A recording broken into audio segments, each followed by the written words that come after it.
নমস্কার আমার প্রিয় দর্শক বন্ধুরা, চলে আসলাম প্রত্যেক দিনের মতো একটি দুর্দান্ত ভয়ের ঘটনা নিয়ে। আর ঘটনাটা আজকে কিন্তু চ্যালেঞ্জিং, তোমাদেরকে আমি কমিউনিটি পোস্ট দিয়ে জানিয়েছিলাম। আজকের ঘটনাটা বড়ই অদ্ভুত আর সেরকম কিন্তু লোমহর্ষক, কোথাও দিয়ে যেন শরীর থেকে একটা শিহরণ কোথাও খেলে যাবে। তো চলো, বেশি কথা বাড়াবো না, সোজা যাবো আজকের ঘটনায়।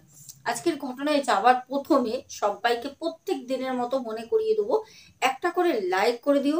যারা এখনো পর্যন্ত চ্যানেলটাকে ভালোবেসে সাবস্ক্রাইব করনি অবশ্যই করে নিও।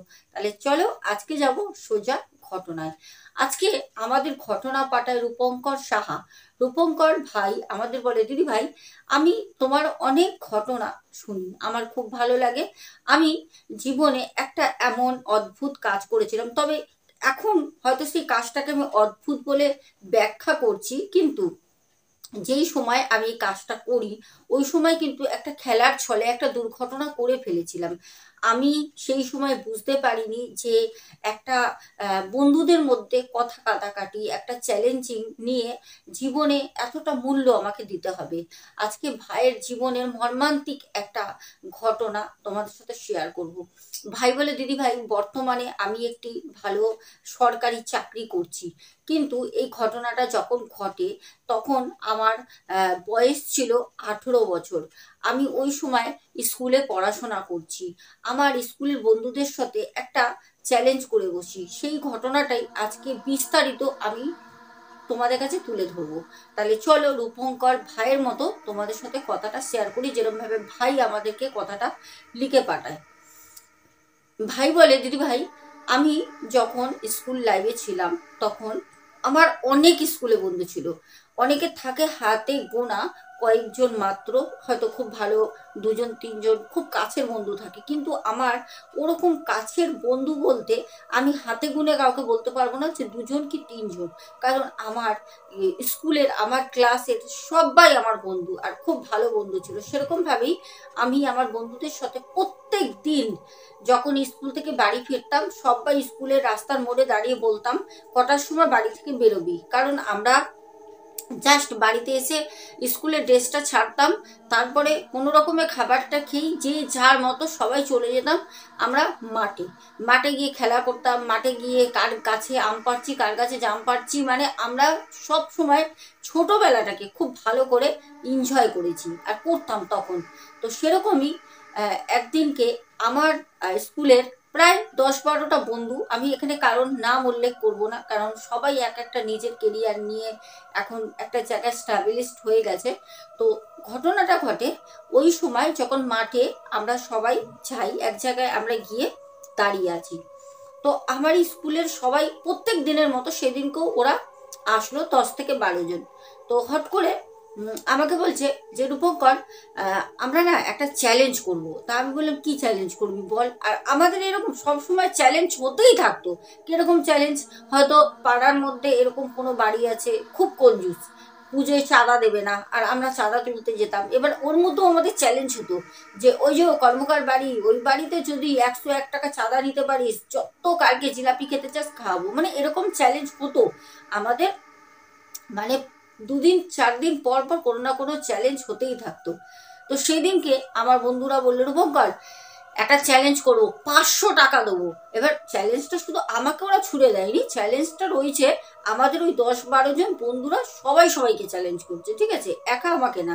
তো বলছে একটা চ্যালেঞ্জ দেবো, সেই চ্যালেঞ্জটা যদি কেউ অ্যাকসেপ্ট করিস, তারপর যদি ওটা সাকসেসফুল হোস, তাহলে 500 টাকা হাতে হাতে চ্যালেঞ্জ পূরণ হবে, হাতে হাতে 500 টাকা দেবো। তো সবাই তখন বললো আমিও করব, ও বললো আমিও করব, ও বললো আমিও করব। আমি তখন সবাইকে দেখে বললাম আমিও চ্যালেঞ্জ করার জন্য একদম রাজি। তো ওর মধ্যে যে চ্যালেঞ্জটা অ্যাকচুয়ালি করছে ও বলছে, দেখ চ্যালেঞ্জটা কেমন হবে, যদি তোদের মধ্যে যে চ্যালেঞ্জ করবি আমরা আহ, দুজনকে পাঠাবো সেখানে, ঠিক আছে। এবার দুজন যদি সেই কাজটা করতে পারিস তাহলে পরে 500 টাকায় পাবি, কিন্তু তোরা যদি যেই হোক একজনও যেতে পারিস, কোনো ব্যাপার না। সেই চ্যালেঞ্জটা যদি ভাবিস দুজনে আমরা টাকাটা শেয়ার করবো না, তাহলে একজন করতে পারিস। কিন্তু হ্যাঁ, তোরা যদি চ্যালেঞ্জ একসেপ্ট করার পর যদি সেই চ্যালেঞ্জটা ছেড়ে দিস অথবা হেরে যাস, তাহলে পারে কিন্তু 1000 টাকা দিতে হবে। আমার বললাম, কেন ভাই, এ কিরকম চ্যালেঞ্জ, হেরে গেলে পরে 1000 টাকা দিতে হবে। আমি তো আর চ্যালেঞ্জ করতেই চাই না, তুই তো জোর করে করাচ্ছিস, বলছে তুই তো চ্যালেঞ্জটা অ্যাকসেপ্ট করছিস। এরকম করতে করতে এক প্রকার আমি আর আমারই এক বন্ধু, ওর নাম বাবাই, ডাক নাম, তো বাবাই আর আমি বললাম যে চল আমরা দুজন, তোর কি চ্যালেঞ্জ রয়েছে বল, আমরা দুজন সেটাকে মানে পূরণ করব। তখন আমাদেরকে যে চ্যালেঞ্জ করছিল সেই বন্ধুটি বলল, আরে কিছু না, ছোটখাটো চ্যালেঞ্জ, একদম ছোটখাটো, তোরা তো পারবি, এর আগে কত বড় বড় কাজ করেছিস। আমরা তখন বললাম তা বল চ্যালেঞ্জটা কি। আমরা সবাই তখন ওই 10-12 জন ঘিরে ওকে দাঁড়িয়ে রয়েছি, যে চ্যালেঞ্জটা ছুটছে আমাদের দিকে। তো তার মুখের দিকে দেখছি যে কি চ্যালেঞ্জ ও আমাদের দিতে পারে। এবার আমরা কি জানি, হয়তো বলবে কারোর বাড়ি আম পাড়, কাঁঠাল পাড়, লিচু পাড়, বা কারোর বাড়ি কাছে জানলা রয়েছে সেটা ভাঙতে হবে, ঠিক আছে, এরকমই আমাদের চ্যালেঞ্জ হতো। তো তো আমি তখন ওকে বললাম আরে বল। ও দেখলাম মানে বলতে গিয়েই একটুখানি খুব অভিনয় করছে। তা সবাই তখন ওকে বললো, দেখ তাড়াতাড়ি চ্যালেঞ্জ বল, কবে করতে হবে সেটা বল, 500 টাকা আগে দেখবো তোর কাছে আছে কিনা। তো বললো দেখ, পকেট থেকে বের করে দেখালো, দেখ কর করে একটা 500 টাকার নোট রয়েছে, তোরা দুজনে করবি তো। তখন আমি বললাম যে বাবাই আর আমি করব। বাবাইকে বললাম বাবাই করবি তো, বাবাই বললো একদম দুজনে করব, তোর 250 আমার 250, ঠিক আছে। আমি বললাম ঠিক আছে। এবার যে চ্যালেঞ্জটা করতে বলছে তাকে বললাম বন্ধুকে যে বল কি। তখন ও বলছে যে কিছু না, খুব সোজা, জানিস তো 1 ঘন্টা আমাদের যে একদম গ্রামের মাথায় যে হসপিটালটা রয়েছে না পুরনো, ওই পুরনো হসপিটালের, মানে ওই হসপিটালটা পুরনো বলতে ওই হসপিটালটা বহু বছর আগে, মানে আমাদের রূপঙ্কর ভাই বলে দিদি ভাই ওই হসপিটাল চলাকালীন কোনোদিন আমি দেখিনি, চলা অবস্থায় আমি ছোট থেকেই দেখছি না, বন্ধ গাছপালা, মানে একদম বাজে জীর্ণ জরা অবস্থা, ওখানে তো কেউ চাই না। তো ওইখানে ও বলছে যে বহু বছর আগে যখন হসপিটালটা চালু ছিল তখন ওখানে যে লাশ কাটা ঘর ছিল, যেখানে মর্গ বলে, ওইটার মধ্যে নাকি রাতের বেলা 12টা দিয়ে ভোর 4টে পর্যন্ত থাকতে হবে। এবার তুমি 2জন যাও, 3জন যাও, 4জনকে নিয়ে যাও, কোনো ব্যাপার না, কিন্তু 500 টাকাই আমাদের সেই বন্ধু দেবে। এবার তুমি 10জনকেও নিয়ে যেতে পারো, এবার তোমরা 10জন গেলে তোমরা ক টাকা করে ভাগে নেবে সেটা তোমাদের ব্যাপার। তো বাবাই শুনে তখন বলল আমি ভাই চ্যালেঞ্জটা করছি না, ও সাথে সাথে ছেড়ে দিল। তো তখন সবাই বলছে রূপঙ্কর তাহলে তুই যাবি না, তোরও তো তাহলে সাহস হবে না একা একা যাবার। তো এক প্রকার আমি বললাম যে 500 টাকা, এমনি তো বাড়িতে সারা রাত ফোন নিয়ে ঘাটাঘাটি করি, কি আছে ওখানে বসে বসে যদি আমি ফোন নিয়ে গেম টেম খেলি, তাহলে পরে রাত কোথায় চলে যাবে, ভোর হয়ে যাবে বুঝতেই পারবো না। আর সব থেকেও বড় কথা হচ্ছে ওইটা তো আর চলে না বহু বছর, মানে কত বছর যে বলতে পারবো না, পুরো বন্ধ, ওখানে আর কি আছে। ও আমি তখন এইসব মনে মনে চিন্তা করে আমি ওদেরকে বললাম দেখ 500 টাকা আমি নিচ্ছি, ঠিক আছে। তো সবাই তখন বলছে ঠিক আছে আমাদের রূপঙ্কর যাবে, রূপঙ্কর যাবে। এবার কথা হলো কি যে না, শনিবার দিন রাতের বেলা যেতে হবে, শনিবার রাত, আর যেদিনকে আমাদের কথা হচ্ছে সেদিন হচ্ছে বুধবার, ঠিক আছে, বুধবার বিকেলে। তো আমি বললাম ঠিক আছে চল, ভালোই হয়েছে, কারণ শনিবার দিন এমনি স্কুল হাফ ডে থাকে, স্কুল থেকে ফিরে আসার পর বাড়িতে একটু ঘুমিয়ে নেবো, তারপরে ওখানে কি তো আর কোথায় ঘুমাবো ওই রাস্তাটা ঘরের মধ্যে, যদিও ওখানে সেরকম কিছুই নেই, ঝুল নোংরা ধুলো পাঁচিল ভাঙা, ওর ভিতরে কোনো এক জায়গায় বসে থাকবো। তা আমি আবার যে বন্ধু চ্যালেঞ্জ করছে ওকে বললাম দেখ ভিতরে যে যাব, এবার ভিতরে গিয়ে বসার জন্য কিছু নিয়ে যেতে পারবো তো। বললো হ্যাঁ নিয়ে যেতে পারবি, কিন্তু কোনো রকম লাইট নিয়ে যেতে পারবি না। আমি বললাম তাহলে ফোন, আমি তো ফোন ছাড়া যাবো না। বললো না ফোন নিয়ে যেতে পারিস, কারণ ফোন তোর কাছে থাকাটা তোরও তো একটা সেফের ব্যাপার আছে, তুই সেটা রাখ, ওটা অসুবিধা নেই, ফোন তো ভাই আমাদের জীবন, ও তো থাকবেই, কিন্তু তুই কোনো রকম লাইট টাইট এসব নিয়ে যেতে পারবি না, আর তুই বসার জন্য মাদুর 17 ইঞ্চি এগুলো নিয়ে যেতে পারিস। আমি বললাম ঠিক আছে। আর ওরা বলে দিল, মানে যে চ্যালেঞ্জটা আমাকে করাচ্ছে ও বলছে তুই জল টল নিয়ে যেতে পারিস ভাই, না খেয়ে তারপর মারা যাবি, তারপর তো তোর বাবা মা এসে আমাকে পুলিশ কেস করে দেবে। তো এইসব ইয়ার্কি ঠাট্টা হলো। তো আমি বললাম ঠিক আছে চল, আজকে তো বুধবার, এখনো হাতে অনেক দিন আছে, বৃহস্পতি শুক্র শনি, তো চল। যাই হোক মাঠ থেকে চ্যালেঞ্জ করলাম, করে চলে আসলাম। প্রত্যেক দিন স্কুলে যখন যেতাম তখনই বলতো কিরে চ্যালেঞ্জটা মনে আছে তো, করছিস তো? তা আমি বললাম হ্যাঁ কেন করবো না। তো চলো শুক্রবার দিনকেও যাই, সেদিনকেও সবাই বলে, খেলার মাঠেও সবাই বলছে যে কিরে চ্যালেঞ্জটা করছিস তো? আমি বললাম হ্যাঁ, কেন করবো না। শনিবার দিন, যেই দিন চ্যালেঞ্জ করার দিন, সেই দিনের ঘটনাটায় আসলাম। এবার সেদিনকে সকাল থেকে আমার জানি না কেন গাটা একটু গরম গরম। তো মা আমাকে বললো কিরে রূপঙ্কর, তোর কি জ্বর আসলো? আমি বললাম না, শরীরটা ভালো না, ওয়েদার চেঞ্জ হচ্ছে, তো হতে পারে হট করে। তো মা বললো যে ঠিক আছে, বাড়িতে জ্বরের ট্যাবলেট আছে, তুই খেয়ে দুপুরে একটু ঘুমা। তো আমি তো দুপুরেই ঘুমাতাম, তো আমি মা বাবাকে কিন্তু কোনো কথা বলিনি। এবার আমি দুপুরবেলা লাঞ্চ কমপ্লিট করে ওষুধটা খাই। ওষুধ খেয়ে শুতে আসবো যখন, তখন একবার মায়ের কাছে গেলাম। তো বাবা তো অফিস গেছেন। মাকে গিয়ে বললাম মা, আজকে রাতের বেলা না আমি একটুখানি বন্ধুর বাড়িতে যাব, ওদের বাড়িতে আজকে পুজো আছে, আমি থাকবো ওদের বাড়িতে। তো আমাকে মা বললো কোন বন্ধুর বাড়ি? তো যে আমাকে চ্যালেঞ্জটা করতে বলেছে ওর বাড়ির কথা আমি বলি, কেন আমাদের এটা স্কুলেই প্রি প্ল্যান, ঠিক আছে, আগে থেকে প্ল্যানিং হয়ে গেছিল যে আমরা এই বলে বাড়ি থেকে বেরোবো, কারণ বাড়ি থেকে তো হট করে বেরোতে পারবো না। আর যদি ওই সব বলি যে আমি চ্যালেঞ্জ করতে যাচ্ছি, তাহলে তো আমাকে ঘর থেকে মেরে ভাগিয়ে দেবে বাবা, ঠিক আছে। তো সেরকম ভাবে মা বললো ওদের বাড়ি পুজো আছে, আচ্ছা ঠিক আছে যাস খুনি, সকালে কখন আসবি? আমি বললাম মা ভোর ভোরেই চলে আসবো, বাবাকে কিছু বলো না, বাবা বুঝতে পারবে না। মা বললো তাহলে কখন বেরোবি? আমি বললাম বাবা তো 8:30টার মধ্যে ঘরে চলে আসে অফিস থেকে, আমি 9টা-10টার দিকে যাব, ওদের বাড়ি রাতের বেলা পুজো হবে। তো মা বললো ঠিক আছে। এবার আমি খাওয়া দাওয়া করে, খাওয়া দাওয়া তো হয়ে গেছে, আমি ঘুমিয়ে পড়ি। ঘুম থেকে উঠলাম যখন 6টা বাজে সন্ধে, মাঠের দিকে গেলাম। তো সবাই দেখলাম মাঠে আমার জন্য অপেক্ষা করছে বসে। তা আমি আবার গিয়ে বললাম কি জানিস তো, আমার না আজকে হঠাৎ জ্বর জ্বর এসছে। এবার সবাই দেখে আমাকে র্যাগিং করতে শুরু করলো, ও মা রূপঙ্কর যাওয়ার আগেই তো ওর ভয়, দেখো জ্বর চলে এসছে, ও তার মানে তুই চ্যালেঞ্জটা করছিস, নেই মা ভীতু, সবাই তখন আমাকে এইসব কথা বলছে। আমি বললাম দেখ ওরম কোনো ব্যাপার না ভাই, আমি তোদের যখন চ্যালেঞ্জ নিয়েছি, একসেপ্ট করেছি, আমি সেটা পূরণও করবো, তোরা এত কেন চিন্তা করছিস? তো যাই হোক, ওদের সাথে কথা কথা বলে ওরা আমাকে বলল যে দেখ ওই রাস্তাটা যে পুরনো ঘরটা রয়েছে না, ওখানে কিন্তু দেখ খারাপ কিছু হতে পারে, কারণ অনেক বছর ধরে তো বন্ধ, ওখানে কিন্তু অনেক কিছু দেখা যায় এরকম শুনেছি। তো বুঝেছিস, তুই সাবধানে থাকিস ভাই, 500 টাকার জন্য দেখ। তখন যে আমাকে চ্যালেঞ্জটা করতে বলেছে সে তখন আমাকে বলছে দেখ রূপঙ্কর, একটা কথা বলি, তুই তো পাড়ার ছেলে, আমাদের তো বন্ধু, দেখ আমরা একসঙ্গে পড়াশোনা করি ভাই, কোচিংয়ে পড়ি, চাই না তোর কোনো ক্ষতি হোক, তুই ভালো করে ভাবনা চিন্তা করে দেখ, খেলার ছলে ছলে বুধবার দিন আমি তোকে বলেছি, কারণ আমরা এরকম চ্যালেঞ্জ করি, কিন্তু এরকম মর্গে এরকম চ্যালেঞ্জ তো কোনোদিন করিনি, এটা ভূতের একটা ব্যাপার, হতেই পারে তোর সাথে কোনো খারাপ কিছু ঘটে গেল, দেখ ভাই পরে কিন্তু কোনো রকম আমার উপর কোনো কিছু হবে না তো। তা আমি বললাম ধুর, ওইসব কি মনে করছিস, চ্যালেঞ্জ যখন একসেপ্ট করেছি তখন তো আমি করবোই, আর সব থেকে বড় কথা কে জানি ভাই, আমি তো বাড়িতে বলেছি তোদের বাড়ি যাব।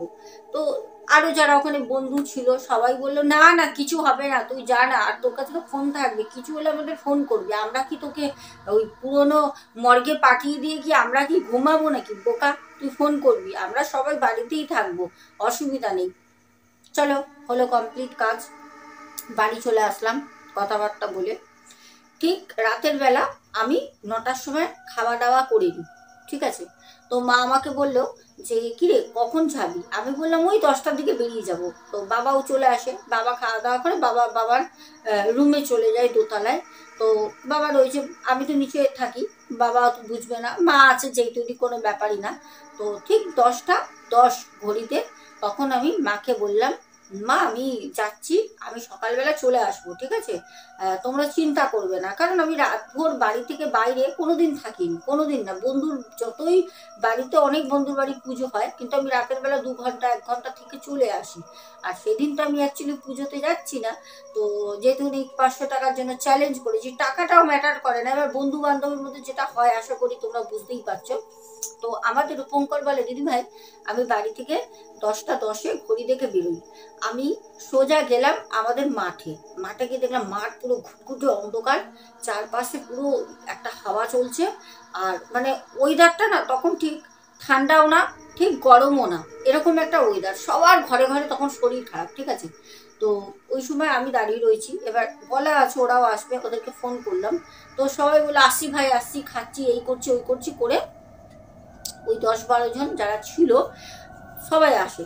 তো ওরা আসলো মাঠে, বলছে কিরে রূপঙ্কর ভাই, আমাকে পিঠ তাবড়ে তাবড়ে বলছে, ভয় পাচ্ছিস না তো ভাই, দেখ একা একা। তো বাবাই বলছে যে রূপঙ্কর যাস না রে ভাই, 500 টাকার জন্য তুই এরকম করছিস। আমি বললাম দূর, টাকার কি আছে, টাকা বোকা, চ্যালেঞ্জ একসেপ্ট করেছি যখন, ওটা তো ফিলফিল করতে হবে ভাই, ওরকম কিছু না। আর ওই তো পুরনো একটা, কবে ছিল হসপিটাল, ওর কিছু আছে বলতো হসপিটালের ওখানে, একটা তো শুধু ওই পাঁচিল ঘেরা একটা জায়গা পড়ে রয়েছে, ওর ভিতরে কোনো কিছু, সব তো চোর নিয়ে চলে গেছে, ওখানে কিছুই তো নেই।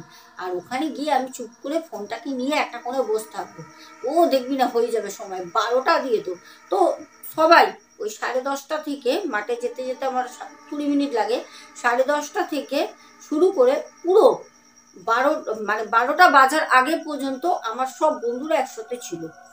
ওরা আমাকে নিয়ে ঠিক ওই পুরনো হসপিটাল যেখানে বলছি ওখানটা গেল সবাই, গিয়ে ঠিক যখন ঘড়িতে 12টা বাজে তখন ওরা আমাকে সবাই পিঠ চাপড়ে বললো, ভয় পাস না রূপঙ্কর, যদি কিছু হয় ভাই ফোন করবি, ঠিক আছে, যা এবার।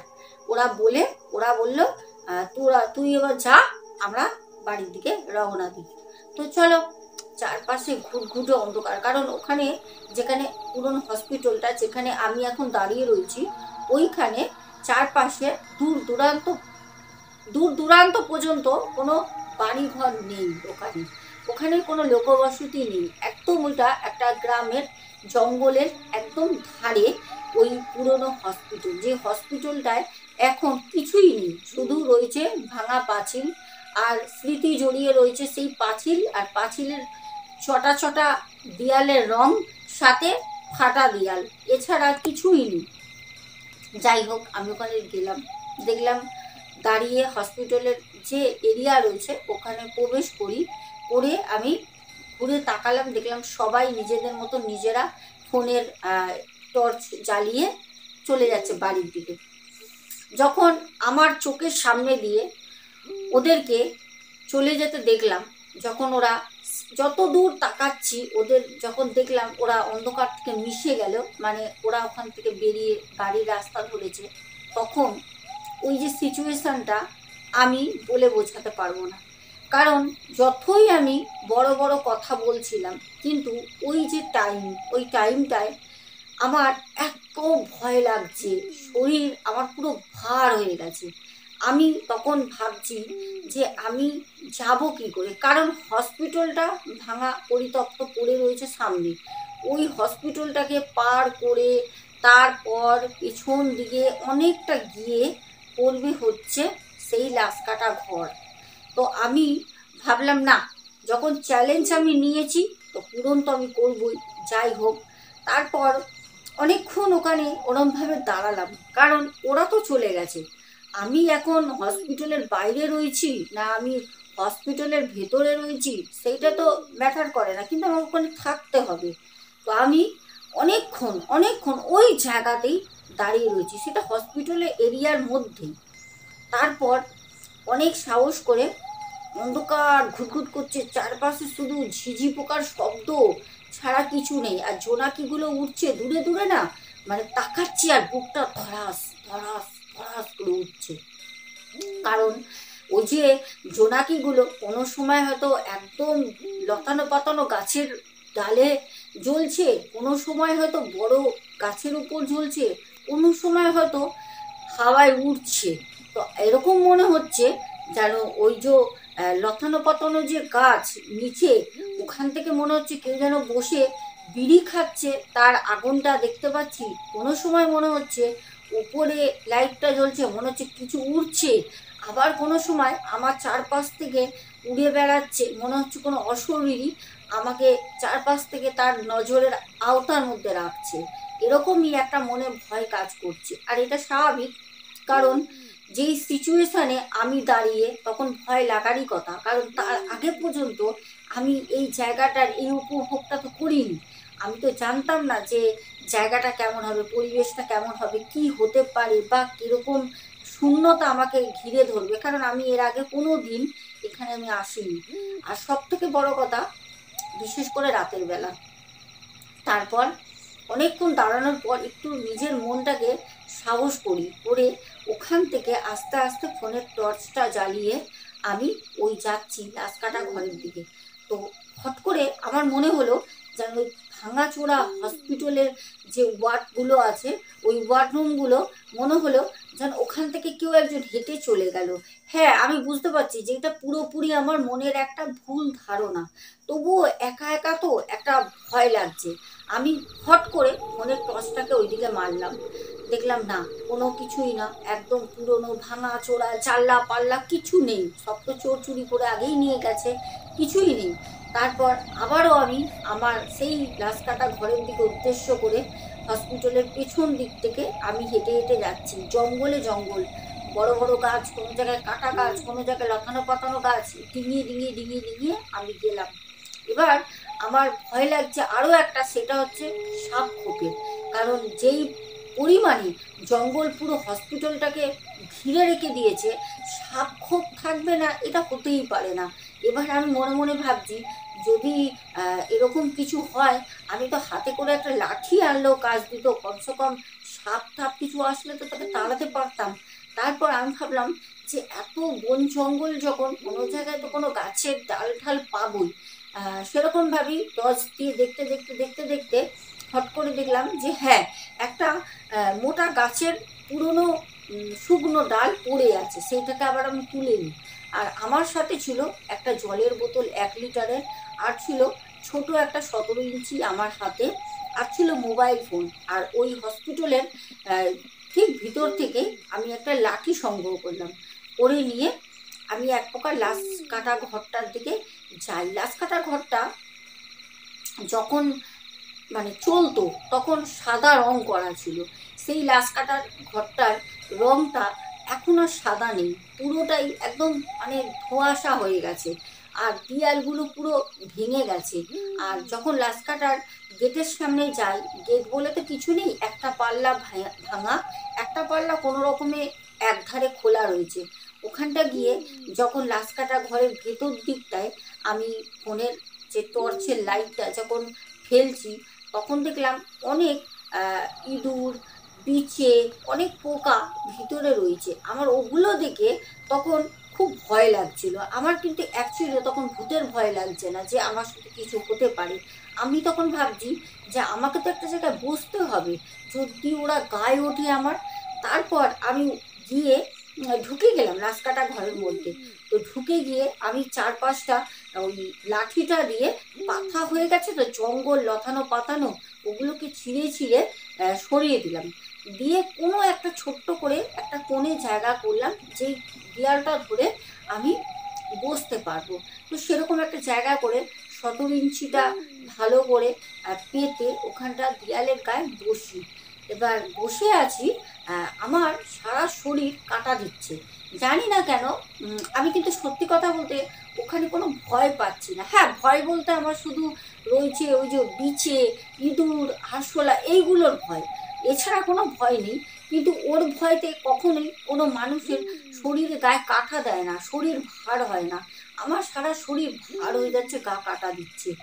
তারপর আমি মানে কি করব বুঝতে পারছি না, যে আমি যদি গেম খেলি তাহলে আমার ফ্ল্যাশ লাইটটা যদি আমি জ্বালিয়ে রাখি, ভোর 4টে পর্যন্ত যদি আমার ফোনের চার্জটা চলে যায় কি হবে, আমি কি করে বসে থাকবো অন্ধকারের মধ্যে। তখন আমার মাথায় এই জিনিসগুলো আসছে, ভাবছি পাওয়ার ব্যাংকটাও তো আনলাম না, ভুলে গেলাম। আবার ভাবছি যদি মায়ের ফোনটাও আনতাম, মায়ের তো সেরকম ফোন লাগে না, তবুও কাজ হতো, কারণ একটা ফোন দিয়ে কমসে কম গেম খেলতাম, একটা ফোন জ্বালিয়ে তো রাখতে পারতাম লাইট হিসাবে।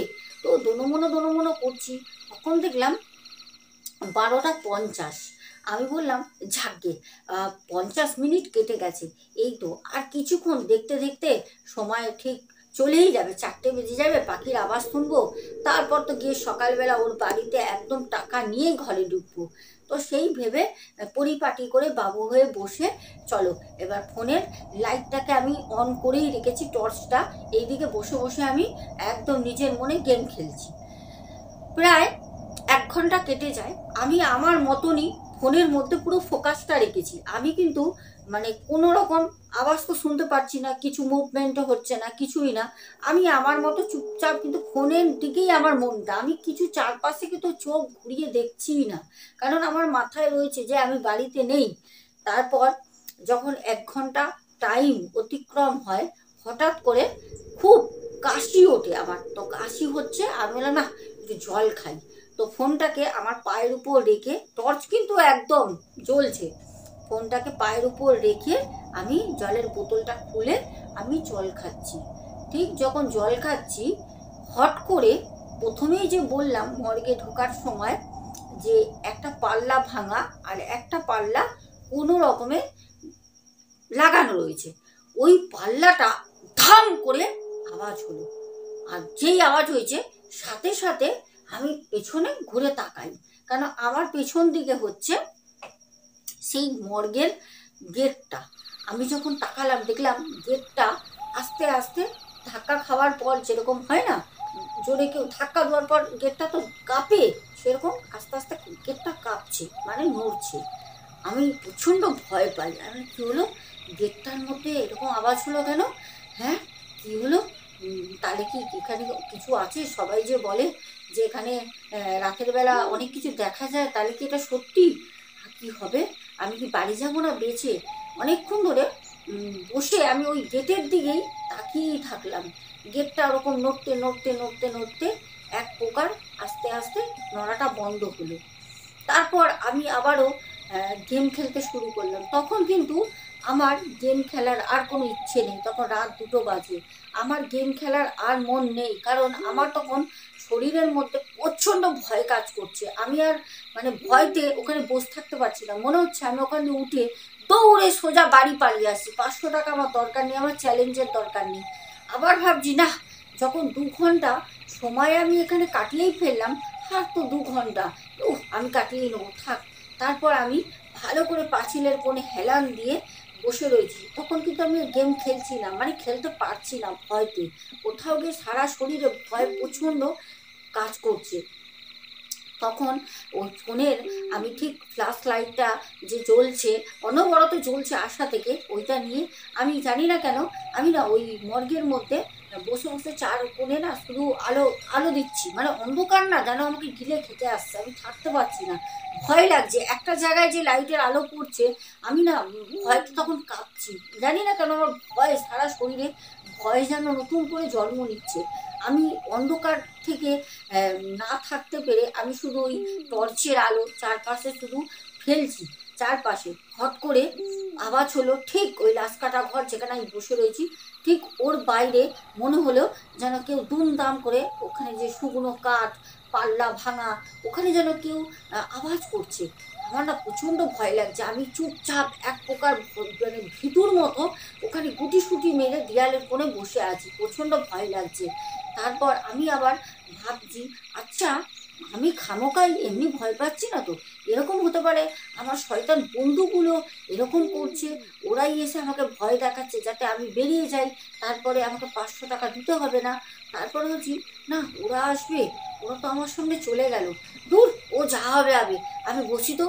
আবার ফোনটাকে হাতে ধরে নিয়ে বসে রয়েছি। তখন টাইম দেখলাম ঘড়িতে বাজে 2:45। আমি বললাম থাক বাবা, টাইমটা তাড়াতাড়ি কাটছে, আর মাত্র 1 ঘন্টা 15 মিনিট, এই তো 4টে বেজেই যাবে। এই করতে করতে তখন না দেখছি আমার চোখে না ঝিমঝিম আসছে। যখন 2:45 ফোনে দেখলাম, তখন চোখে ঘুম ঘুম আসছে। আমরা না বাবা, এরকম জায়গায় ঘুমাবো না, আর যাই হোক যেরকম করুক। আবারও আমি ওখানেই বসে বসে হাতে জল নিয়ে মুখে চোখে জল দিলাম, দিয়ে একটু জল খেয়ে বসে আছি। প্রায় যখন 3টে বাজে, তখন আমি একটা ধ্যানে, মানে আমার না পুরো শরীর ছেড়ে দিয়েছে, আমি তো বসে রয়েছি, জল টল খেয়ে মুখে জল টল দিলাম চোখে মুখে যাতে ঘুমিয়ে না পড়ি, দেয়ালের মধ্যে এরকম করে হেলান দিয়ে বসে রয়েছি। ঠিক যখন 3টে বাজে, আমি বলে বোঝাতে পারবো না, আমার যে পেছনে যে লাশকাটা ঘরের গেটটা ভাঙা, ঠিক ওখান থেকে একদম একটা দমকা হাওয়া হুশ করে এসে আমার গায়ে ধাক্কা মারে। আর যখনই ওই দমকা হাওয়াটা আসে, আমি সাথে সাথে ওই লাশকাটা ঘরের গেটের দিকে তাকাই। যখন আমি তাকালাম তখন আমি দেখলাম লাস্কাটা ঘরের ঠিক গেটের বাইরেটা, আমি টর্চে, আমার তো ফোনের যে ফ্ল্যাশ লাইটের আলোটা আমি তো ওইদিকে সাথে সাথে ফেলেছি। তখন দেখলাম গেটের সামনে একটা, ঠিক কত হবে 13 থেকে 14 বছর বয়সী একটা বাচ্চা ছেলে, সাদা, পুরো সাদা, ওর মুখটা শুধু কালো, সাদা শরীর, একটা ঢলা ঢলা, যেরকম হয় না পায়জামা পাইপ্যান্ট, ওরকম একটা বস্ত্র পরে দাঁড়িয়ে রয়েছে। কিন্তু ও আমার খুব সামনে রয়েছে, কারণ ওই যে লাস্কাটা ঘরটা খুব একটা বড় না কিন্তু, আর আমি যেখানে বসে রয়েছি ওখান থেকে আমি উঠে 5-6 পা যদি আমি হাঁটি, আমি কিন্তু ওই লাস্কাটা ঘর থেকে বেরিয়ে যাব বাইরে। তাহলে খুব একটা দূরত্ব না বোঝাতে পারলাম, কিন্তু ওই গেটের বাইরেটা যে ওই বাচ্চা ছেলেটা ওই দাঁড়িয়ে রয়েছে, আমি না ওকে পরিষ্কার দেখতে পাচ্ছি, ধবধবে একটা পায়জামা পাইপ্যান্ট পরে রয়েছে, কিন্তু ওর মুখটা একদম অস্পষ্ট, আমি ওকে দেখতে পাচ্ছি না মুখটা, কিন্তু ছেলেটি আমার দিকে তাকিয়ে রয়েছে। আমি ওর দিকে যখন আলোটা ফেলি আমার ফোনে, তখন আমি হতভম্ব হয়ে গেছি। আমি ওদিকে তাকিয়ে রয়েছি, ছেলেটাও দেখছি আমার দিকে দেখছে, আর প্রচণ্ড হাওয়া, বিশ্বাস করবে না, ওই যে লাস্কাটা ঘরের মধ্যে হাওয়াটা যেন পুরো ঘুরছে। আমি ওইদিকে তাকিয়েই রয়েছি, আমার না সারা শরীর তখন অবশ হয়ে গেছে। তো আমি ওই লাইটটা ওরকম মানে ধরেই রয়েছি ফোনটাকে, আমার আর তখন মানে কোনো শরীরে ছাড় নেই যে আমি উঠে যাব বা আমি বলবো কে ওখানে, আমার মুখে কোনো ভাষা নেই, আমি বোবা হয়ে গেছি। তো অনেকক্ষণ পর দেখলাম ওইখানেই ছেলেটি দাঁড়িয়ে ছিল, ছেলেটা কোনো দিকে মুভমেন্ট করেনি, হেঁটে যায়নি, কিন্তু ছেলেটা না মিশে গেল, আর নেই ওখানে। আমার কিন্তু আলোটা ওরকমই রয়েছে ফোনের টর্চে, কিন্তু আমি ওই দিকেই তাকিয়ে রয়েছি, চোখের পলকও আমি ফেলছি, মানে এত তাড়াতাড়ি এত ফাস্ট আমার নিঃশ্বাস চলছে, আমি আমার নিঃশ্বাসের আওয়াজ আমি শুনতে পারছি, কারণ পুরো ফাঁকা, শুধু ঝিঝি পোকার শব্দ আর বাতাসের শব্দ ছাড়া আমি ওখানে কিছু শুনতে পারছি না। তখন দেখলাম সেই ছেলেটা হাওয়ার মতো ভ্যানিশ হয়ে গেল, মিশিয়ে গেল। আমি তখন বুঝতে পারলাম যে এটা কোনো অশরীরী, এটা তো কোনো মানুষ হতেই পারে না, এত রাত্রে একটা বাচ্চা ছেলে, সে আসলে এখানে আমার সাথে কথা বলতো না, আর সে আসবেই বা কেন?